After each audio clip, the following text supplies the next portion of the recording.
आखिरी उम्मीद। एक बार की बात है, एक आदमी रेगिस्तान में कहीं भटक गया। उसके पास खाने पीने की जो थोड़ी बहुत चीज़ें थी वो भी जल्द ही ख़त्म हो गईं और पिछले 2 दिनों से वो पानी की एक एक बूंद के लिए तरस रहा था। वह मन ही मन जान चुका था कि अगले कुछ घंटों में अगर उसे कहीं पानी नहीं मिला तो उसकी मौत पक्की है। पर कहीं ना कहीं उसे ईश्वर पर विश्वास था कि कुछ चमत्कार होगा और उसे पानी मिल जाएगा। तभी उसे एक झोंपड़ी दिखाई दी।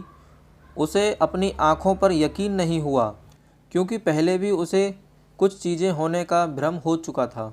पर बेचारे के पास यकीन करने के अलावा कोई दूसरा चारा भी नहीं था। आखिर ये उसकी आखिरी उम्मीद जो थी। वह अपनी बची कुची ताकत से झोंपड़ी की तरफ रेंगने लगा। जैसे जैसे वह झोंपड़ी के करीब पहुंचता, उसकी उम्मीद बढ़ती जाती।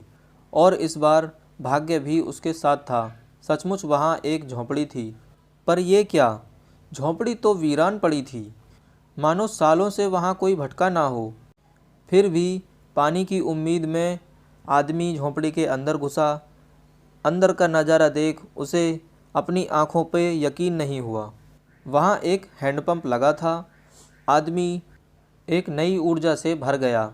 पानी की एक एक बूंद के लिए तरसता वह हैंडपंप चलाने लगा, लेकिन हैंडपंप तो कब का सूख चुका था। आदमी निराश हो गया।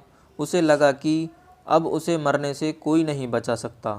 वह निराश होकर ज़मीन पर गिर पड़ा। तभी उसे झोंपड़ी के छत से बंधी पानी से भरी बोतल दिखाई दी। वह किसी तरह उसकी तरफ लपका।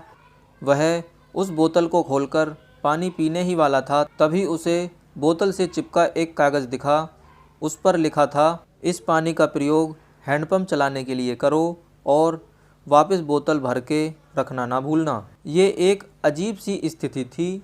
आदमी को समझ नहीं आ रहा था कि वो पानी को पिए या फिर उसे हैंडपंप में डालकर उसे चालू करे। उसके मन में तमाम सवाल उठने लगे। अगर पानी डालने पर भी पंप नहीं चला तो? अगर यहाँ लिखी हुई बात झूठी हुई? और क्या पता ज़मीन के नीचे पानी ही सूख गया हो? लेकिन क्या पता पंप चल पड़े?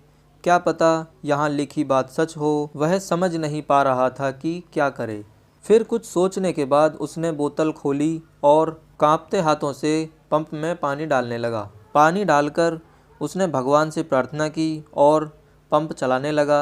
1 2 3 और हैंडपंप से ठंडा ठंडा पानी निकलने लगा। वो पानी किसी अमृत से कम नहीं था। आदमी ने जी भर के पानी पिया। उसकी जान में जान आ गई। दिमाग काम करने लगा। उसने बोतल में फिर से पानी भर दिया और उसे छत से बांध दिया। जब वह ऐसा कर रहा था, तभी उसे अपने सामने एक शीशे की बोतल दिखी। उसने उस बोतल को खोला तो उसमें एक पेंसिल और एक नक्शा पड़ा हुआ था, जिसमें रेगिस्तान से निकलने का रास्ता था। आदमी ने रास्ता याद कर लिया और उस नक्शे वाली बोतल को वापस वहीं रख दिया। इसके बाद वो अपनी बोतलों में पानी भर के वहाँ से जाने लगा। कुछ आगे बढ़कर उसने एक बार पीछे मुड़कर देखा, फिर कुछ सोचकर वापस उस झोंपड़ी में आ गया और पानी से भरी बोतल पर चिपके कागज़ पर नीचे कुछ लिखने लगा। उसने लिखा, मेरा यकीन कीजिए ये काम करता है। दोस्तों, ये कहानी हमारे जीवन के बारे में है। ये हमें सिखाती है कि बुरी से बुरी स्थिति में भी अपनी उम्मीद नहीं छोड़नी चाहिए। और इस कहानी से ये भी शिक्षा मिलती है कि कुछ बहुत बड़ा पाने के लिए हमें अपनी ओर से भी कुछ देना होता है। जैसे कि उस आदमी ने हैंडपंप चलाने के लिए मौजूद पूरा पानी उसमें डाल दिया। देखा जाए तो इस कहानी में पानी जीवन में मौजूद अच्छी चीज़ों को दर्शाता है। कुछ ऐसी चीज़ें जिनकी हमारे जीवन में वैल्यू है। किसी के लिए ये ज्ञान हो सकता है, तो किसी के लिए प्रेम, या तो किसी के लिए पैसा। ये जो कुछ भी है, उसे पाने के लिए पहले हमें अपनी तरफ से उसे कर्म रूपी हैंडपंप में डालना होता है और फिर बदले में आप अपने योगदान से कहीं अधिक मात्रा में उसे वापस पाते हैं।